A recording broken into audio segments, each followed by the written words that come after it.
कि हम किसी से कम नहीं, फूल नहीं चिनगारी है, हम भारत की नारी है, हम भारत की नारी है, फूल नहीं चिनगारी है।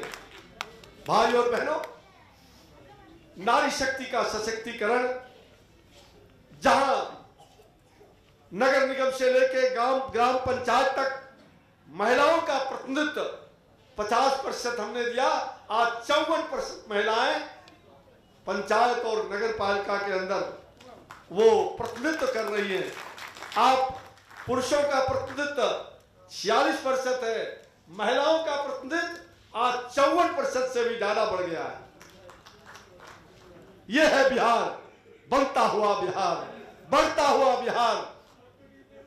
और बिहार जहां मैंने पहले ही कह दिया था, मिथिला है तभी बिहार है। मिथिला का आदर्श बिहार के अंदर है।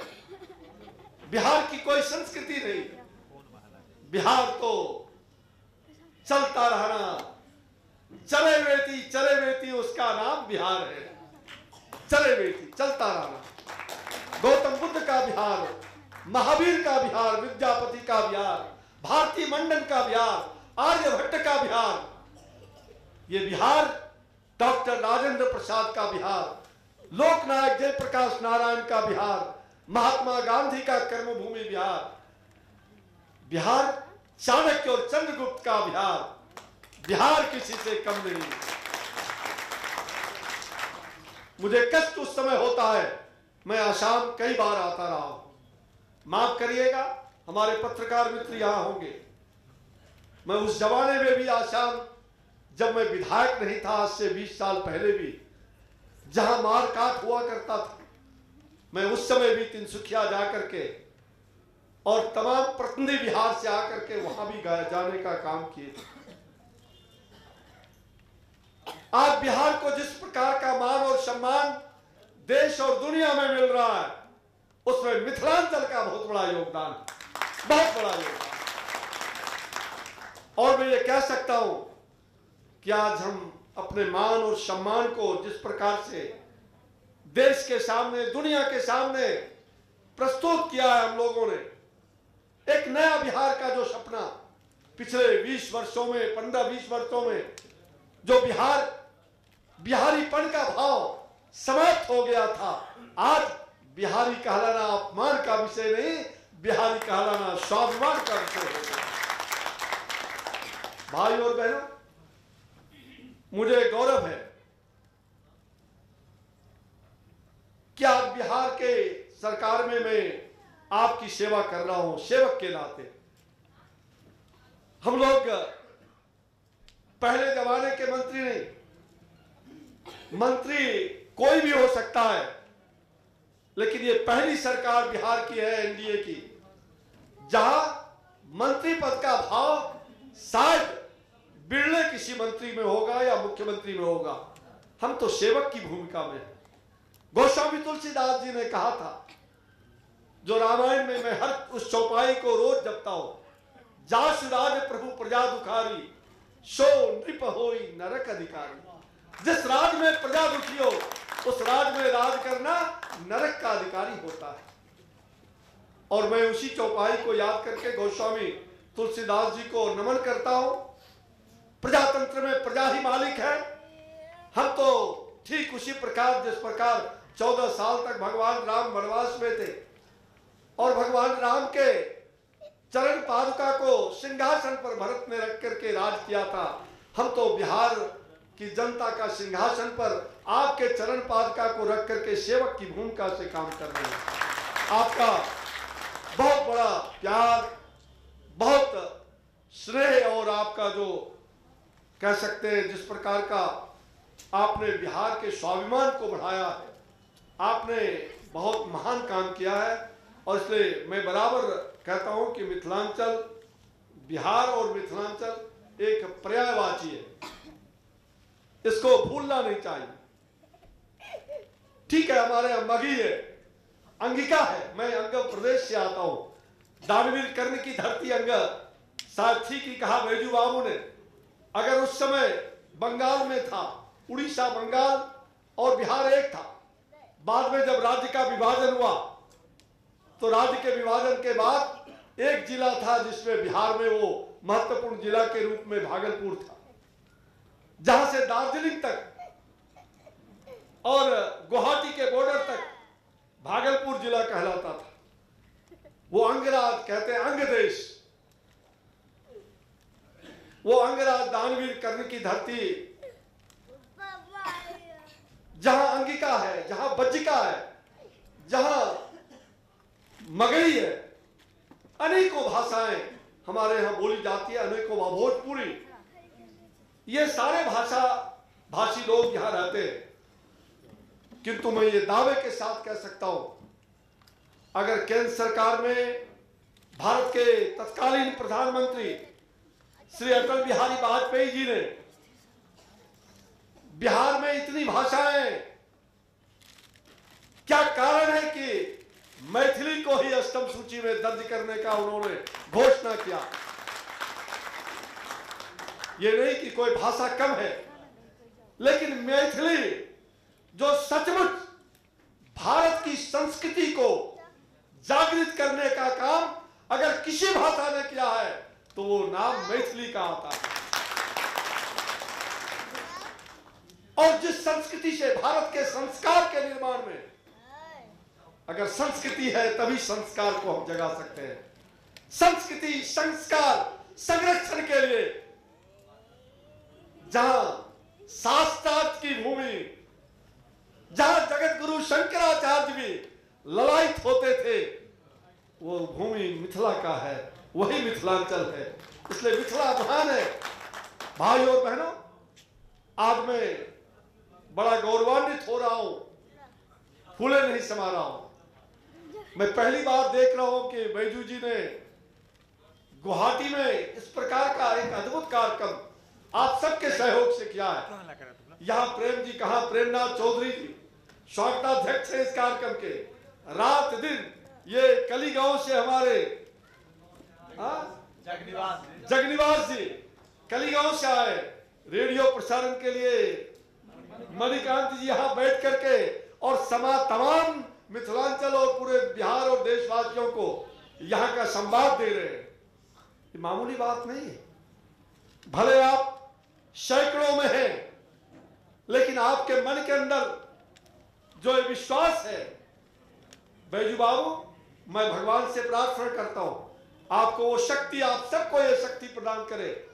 अपने भाषा के प्रति जो सम्मान है वो तो है ही, सबको जोड़ करके रखने का काम ये अद्भुत काम होता है। और इसलिए आज के इस अवसर पर मैं, समय काफी हो गया है, बहुत बातें कहने की थी, बहुत सारे वक्ता ने बहुत अच्छी अच्छी बातें कही है। आगे भी कुछ एक आध वक्ता, हमारे महत्वपूर्ण वक्ता धन्यवाद ज्ञापन तक हो ही जाएंगे। बैजू बाबू की कृपा है, ये किसी को छोड़ते नहीं, सबको जोड़ते हैं। इसी का नाम वैद्यनाथ है। वैद्यनाथ जी, ज्योतिर्लिंग वैद्यनाथ अगर हुआ, इनके माता पिता ने अगर इनका नाम वैद्यनाथ रखा तो वैद्यनाथ तो सारे धाम को जोड़ने का काम वैद्यनाथ ने किया। कामना ले, तो आपने जो भी कामना किया है आपका कामना पूरा होगा, ऐसा हमारा विश्वास है। भाइयों और बहनों, अभी हमारे पास में पुर्जा मिला था, एक सज्जन आए थे, शीतल जी, शीतल झा जी ना, शीतलांबर झा जी, इन्होंने कहा कि मिथिलांचल में राज कार्य का भाषा मैथिली में हो। अच्छी बात कहा है, राजकाज का भाषा मैथिली में हो, इसमें कहीं दो मत नहीं। और अभी मैं संजय जी से पूछ रहा था तो दरभंगा में स्टेशन पर भले वैद्यनाथ जी लगातार लगे रहते हैं, ऐसे ऐसे लोगों को भिड़ा करके हमारे जैसे लोगों को भी, अगर वो निष्क्रिय रहे तो उसको भी सक्रिय बनाते हैं। और देखा कि दरभंगा स्टेशन का भी नाम मिताक्षरी में, मिथिलाक्षरी में, तो ये तो हो रहा है। अब आपको कौन रोक सकता है? इसलिए मिथिलांचल, हमारे बिहार के अंदर अगर हिंदी हमारा राजभाषा है, और मिथिला को, मैथिली को अष्टम सूची में दर्ज किया है। तो हमारी सरकार ने बिहार में लोक सेवा आयोग के अंदर जहां मैथिली भाषा को सम्मान दे करके और मैथिली भाषा को उसमें सम्मिलित करके मिथिला का सम्मान ही नहीं बढ़ाया, बल्कि मिथिला के रोजी और रोटी के साथ जोड़ने का काम हमारे बिहार की सरकार, हमारी सरकार ने किया। तो आपको भाषा के प्रति जो प्रेम है, मैं चाहूंगा कि मिथिलांचल में राजकाज का भाषा तो हिंदी में होता ही चाहिए, लेकिन उसके साथ साथ जहां तक संभव हो मिथिला में भी जरूर लोग बोले। अभी बोला इन्होंने, श्रावगी जी ने, स्टेशन में भी घोषणा करते हैं दरभंगा में मैथिली में। तो ये तो हो रहा है। भारत सरकार ने जो अटल जी ने आपको दिया है, अटल अडवाणी जी ने जो आपके सामने भेंट किया, और डॉक्टर सीपी ठाकुर जो हमारे प्रदेश अध्यक्ष हैं, इन सब लोगों ने मिलकर के उस समय के तत्कालीन सरकार ने अष्टम सूची में नाम दर्ज करके मिथिला की महान संस्कृति को जो है उन्होंने उसको पोषण करने का काम किया है। ये एक महान बात है। तो आज दूसरी बात इन्होंने कहा, प्राथमिक शिक्षा में मातृभाषा मैथिली में हो, तो वो तो कर दिया गया है। क्या भाई नहीं हुआ? और भाई किताब जब आपकी छप जाएगी, तो किताब हमारे एकेडमी के अध्यक्ष है, तो मुझे ऐसा लगता है कि प्राथमिक भाषा, जो प्राथमिक शिक्षा है, प्राइमरी शिक्षा, उसमें जो मैथिली पढ़ना चाहते हैं उसको कोई रोक है क्या? सवाल ही नहीं। लेकिन निश्चित रूप से मिथिला एकेडमी के द्वारा, मैथिली एकेडमी के द्वारा और भी अच्छा काम कैसे हो, बहुत अच्छा काम बहुत कम समय में इन्होंने लगभग 1.5-2 साल में किया है। इसके व्याकरण को, इसकी लिपि को हर प्रकार से इसको समृद्ध बनाया जाए। तो निश्चित रूप से राज्य सरकार चाहेगी कि प्राथमिक शिक्षा में भी मातृभाषा मैथिली का महत्व होना ही चाहिए, इसमें कहीं दो मत नहीं। और तीसरी बात आपने कहा कि प्राइमरी से लेकर माध्यमिक तक अनिवार्य भाषा के रूप में अगर कोई पढ़ना मैथिली चाहता है तो मैथिली होना चाहिए। मैं इस बात की पुष्टि करता हूँ। सरकार से भी इस विषय पर मैं बात करूंगा, इसमें दो मत नहीं। अब रही बात की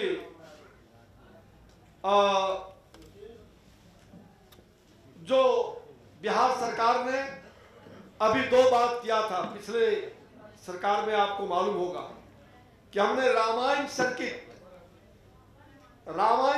के रूप में बिहार में जनकपुरी धाम से लेकर के और अयोध्या के बीच में जो बक्सर तक जितने भी भगवान राम और सीता जो भी बिहार में घटित हुआ, उन सभी स्थानों को प्रमुखता से रामायण सर्किट से जोड़ करके हमने ये घोषणा कर दिया और वो काम हो रहा है उस पर।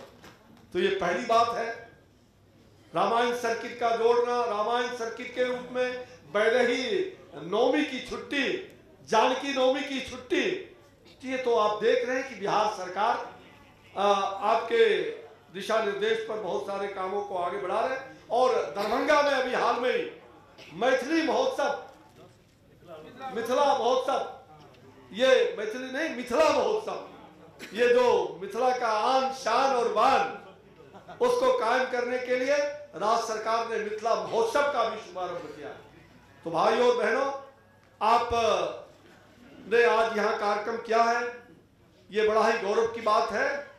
लोग मिलते रहें, आपस में जो सामाजिक सद्भावना का भाव है, जो आपस का प्रेम है, सामाजिक समरसता का जो भाव है, इसको कभी नहीं छोड़े। और मैंने जैसे कहा, पटना हो या हो दरभंगा, पटना दरभंगा हो या गुवाहाटी, अपना देश अपनी माटी, अपना देश अपनी माटी। हम वतन के लिए हैं, वतन के लिए जिंदा हैं, इसलिए अपना देश और अपनी माटी को कभी मत भूलिए, अपनी संस्कृति को मत भूलिए। ठीक ही कहा इन्होंने, हर गीत, हर लोकगीत और खान पान, वेशभूषा, अगर तिलक लगाते हैं, हमारी माता बहन बिंदिया लगाती है, तो आजकल तिलक लगाना बहुत लोग छोड़ देते हैं। आजकल क्या टिक्की, हाँ, टिक्का और टिक्की जिसको शिखा कहते हैं, चाणक्य का, आज वो भी छोड़ दे रहे हैं। आपकी पहचान नष्ट नहीं होगा तो क्या होगा? इसलिए अपनी पहचान को मत छोड़िए, अपनी संस्कृति, संस्कार, वेशभूषा उसको कभी मत छोड़िए। मैं यही आपसे अपील करते हुए, जहां भी रहिए, दुनिया के किसी भी किनारे पर रहिए, कहीं भी अपने वेशभूषा, अपनी संस्कृति, अपने बोल, अपनी चाल, इसको कभी मत छोड़िए। अपना छाप दूसरों पर छोड़िए ताकि दूसरे भी संस्कारित हो जाए। तो आज के इस अवसर पर आप सबको बहुत बहुत, आज के कार्यक्रम में आप सब लोग शरीक हुए और कल भी आपको न्योता मिला। कल तो मैं नहीं रह पाऊंगा। मैं सुबह 8 बजे 2